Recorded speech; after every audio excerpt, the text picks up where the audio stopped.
Okay, so for our cool down, the purpose here is just to bring your heart rate down, to relax a little bit after your workout, and just to stretch out. So a few of my favorites to do cooling down.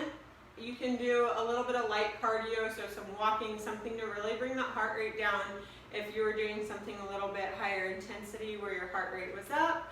So doing that for a few minutes, and then throwing in some of these stretches. So using a wall or a chair, you're going to put your hands on it and you're going to push your hips back. Drop your head through your arms and shoulders, trying to really drop down here, lifting up on your tailbone. So you should feel it stretching through the backs of your legs, through your back and your upper back and shoulders here. So this is a good kind of full body posterior opener. Okay, and then coming up. So you can either kind of flow through that one, going into it and back down, or hold it. Maybe even doing a combination of both. So flowing through a few reps of it and then holding it for a little bit. For all these stretches that we're going to go through, holding them for anywhere from 30 seconds to 3 minutes or longer if you have it is ideal, just so that you're getting the most benefit from them. Okay, another upright one is walking through a door frame and putting your hands on either sides. You can adjust the intensity of this by how the placement of your hands. So if you're down lower, it's typically not going to be quite as big of a stretch, but moving your hands up a little bit more to where they're at chest or shoulder height is going to be a little more intense in the shoulders and chest. So you can also go high with it, reaching out to the sides or reaching up overhead and stretching that way.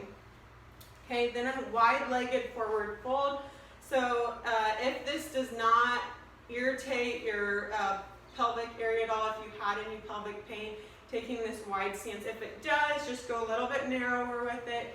So reaching down towards the floor. If you can't quite reach the floor, that's okay.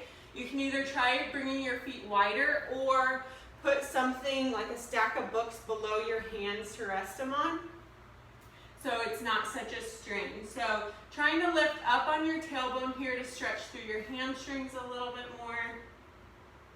Taking a few breaths here, holding it, and then reaching up with one arm. Okay, so this should really stretch the opposite side of your inner thigh there. Reaching up, and then switching sides. And then for the next couple, moving down to the floor.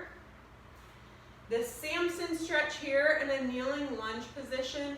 So we will tuck our tailbone under. So from an arched position, you're tucking under, and then you're going to press your hips forward. So you should really feel this stretching through the front of that back leg. And then you can reach up, and you're going to twist and lean over that front leg. So that'll really intensify the stretch through your hip flexor. Okay, holding that, and then switching to the other side. Same thing here, tuck that tailbone under, press your hips forward, reach up, over, and twist. If you need to, if that's too much on your back knee, you can put a pillow or roll up a mat or a towel or something to put under there to give you a little bit more cushion there. Okay, for another hip opener, I like pigeon. So there's a couple of different ways that we can do this. We can do this prone, where we're bringing one leg up. So if we're doing our right leg first, our right foot is going to be towards our left hip, and then coming into the stretch here, trying to drop your hips towards the floor, relaxing into it. To make this more intense, you would just scoot your foot up away from you. Okay, or less intense would be closer in towards your groin. So again, on this one, you should be feeling it on that front leg's hip, through your glute there. Okay, and switching sides. The other variations that we can do of this one are seated. So leaning back, taking one foot over top of our other knee, and bring your foot up. So if you need it less intense, you're going to walk your foot away from you. More intense, walk it closer. You can also do this one lying on your back and holding behind your leg.